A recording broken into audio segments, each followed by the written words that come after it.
Hi guys, Steph here.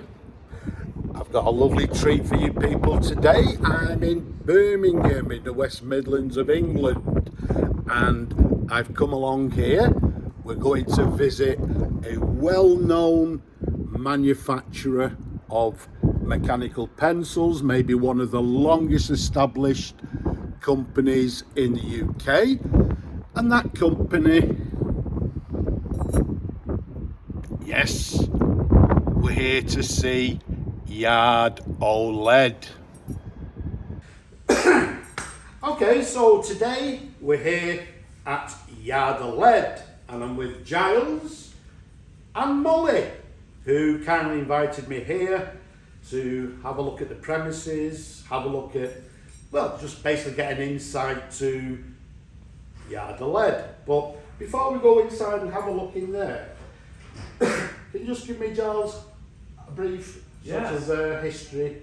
Well, first, thank you very much for coming and seeing us here. Yeah, thanks for inviting me. It's very kind, and I think as you know, I bought into the business about a year ago. My background was making watches, but I'd always loved pens, and I'm amazed by this as a business. You'll see around what it's doing, and still this handmade quality of these beautiful pens we produce.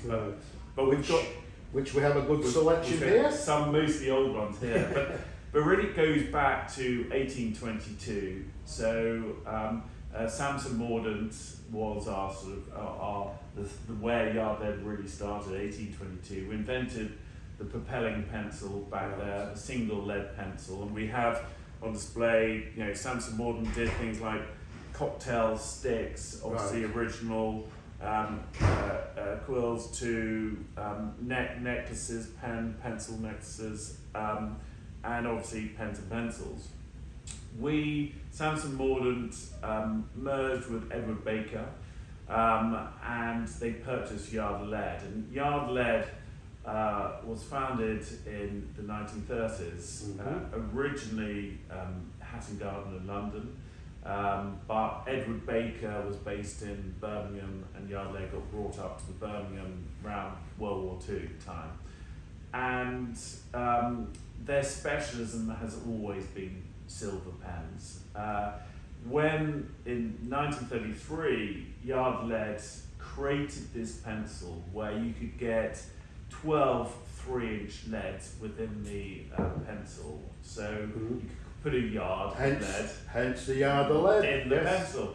So that was one of the trademarks of the business, and that pencil just took off and became a massive seller. And you know, from the sort of 30s onwards, anything from probably designers of Spitfires to E-types would have been done with that pencil. Absolutely, yes.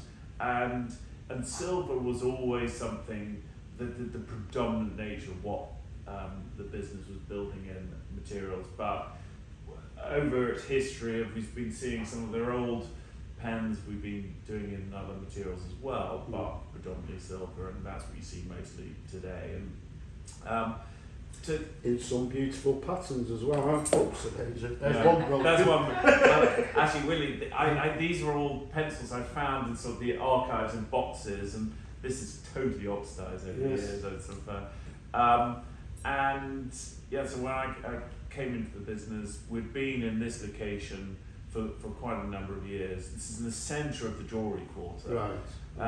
And actually, you'll see on the outside, James Watt used to live here, the inventor of the steam engine, or the chap who developed the steam engine. So this was his summer house originally. Oh, right. And we're part of Deacon and Francis is in this building as well. They've been here since 1780, so still owned in the same family. Right. I believe also that you mentioned sort of earlier that you actually get all the sort of your silver. This is, you know, I came from the watch industry where anything you needed made, unless you were doing it yourself, you had to go to Switzerland. Right.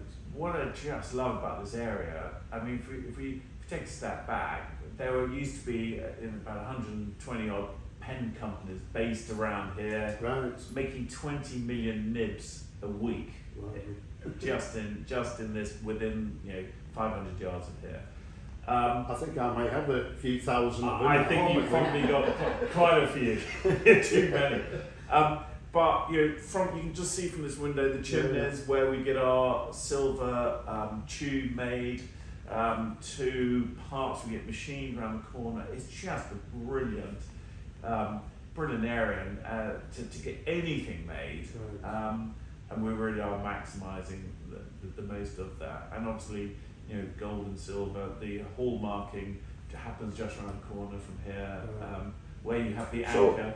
So, is it like an official assay office here? So, yeah, the Birmingham assay office. So every silver pen we make, we'll make it not a complete pen. We'll cut the tube out. We'll swage. We'll mark where we want the hallmark to go. That then goes off to the assay office, and then that comes back to us, and we will then do all the patterning and completing that pen. But I mean, and the irony about the Birmingham hallmark, it's an anchor. Where's the sea? Where's the sea? Can I just ask as well? You mentioned nibs being made in the area. Do you actually, on your fountain pens, are they made in house, your nibs? No, they're not yet. This is something that I want to resurrect. Historically, we've always had our nibs. Well, not always, but for a number of years made in Germany. I would love to have an English-made nib again. That'd be very nice. We only make in gold nibs.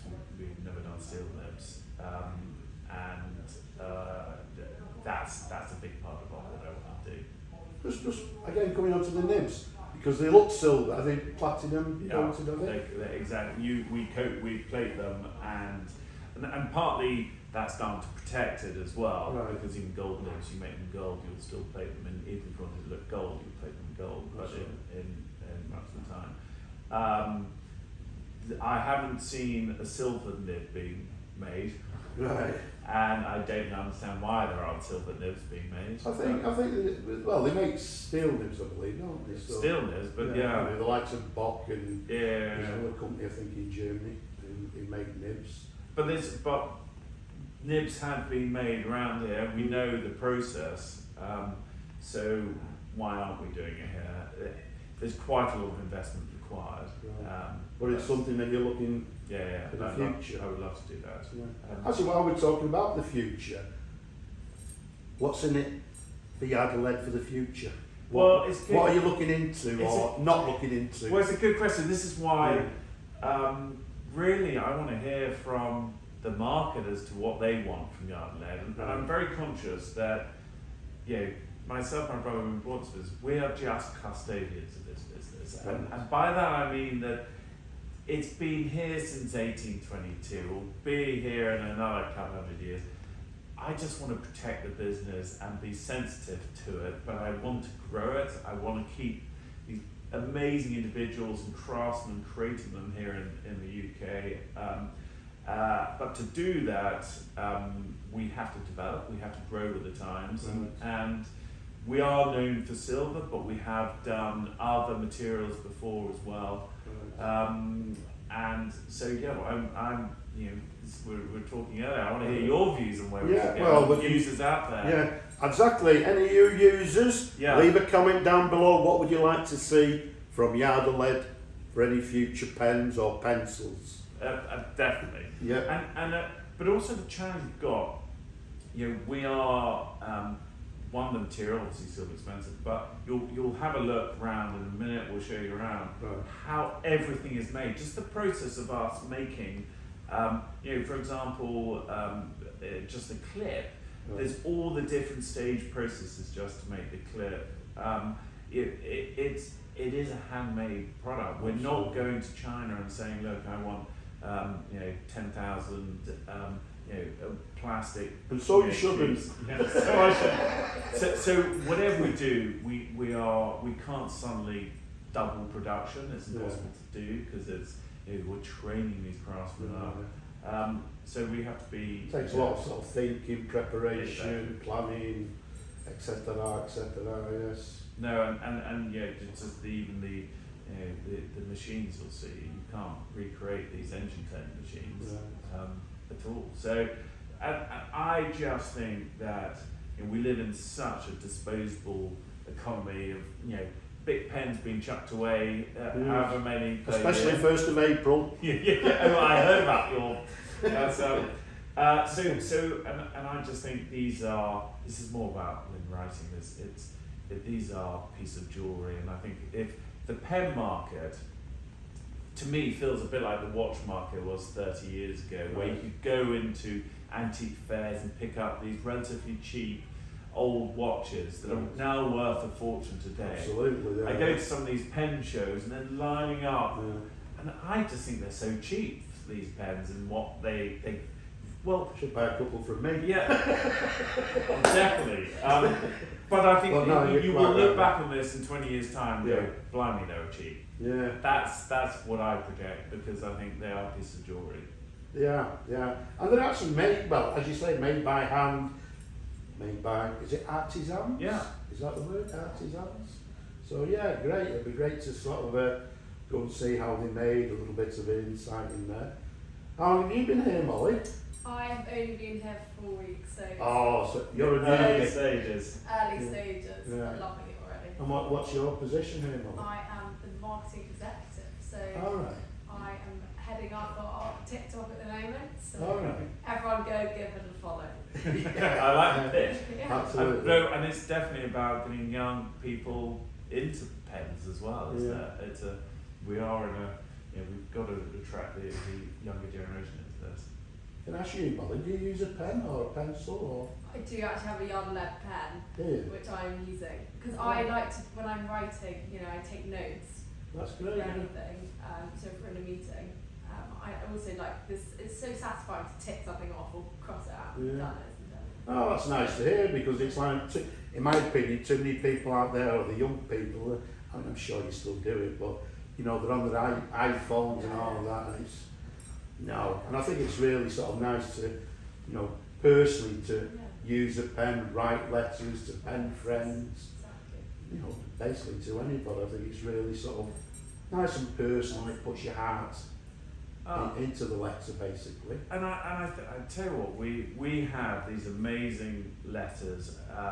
We have pens being sent in, because we still restore pens from 80 years ago. We have a lifetime warranty on everything we do, and we'll have engravings on it, happy birthday 1934 type stuff. Absolutely. And someone sends it in and saying, this was my great grandfather's, I still use it every day, can you service it? And it is lovely to be given a gift as a pen. Absolutely. You'll never forget that gift. Absolutely. That's what, for me personally, occasionally I get similar sort of thing.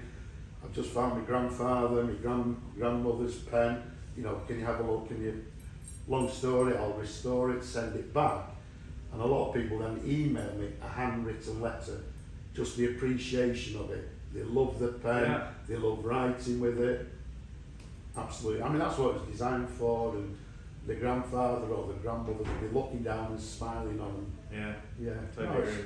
And that, to me, that's what makes it all worthwhile. Yeah. Restoring the Well, pens. and on the tour around, I'll have to show you the Lucky Pencil as well, the original I've Lucky heard about Pencil, that, yeah. which, as storers go, and I think it's all these are creating storers, I look forward to showing you how these things are made. Okay, that's lovely. So, can we go and have a look Definitely. and see how the machinery works and everything? We'll get you on it. I'll make a couple here while I'm here. Exactly. Yeah. Okay, that's lovely. Brilliant. Thanks for that.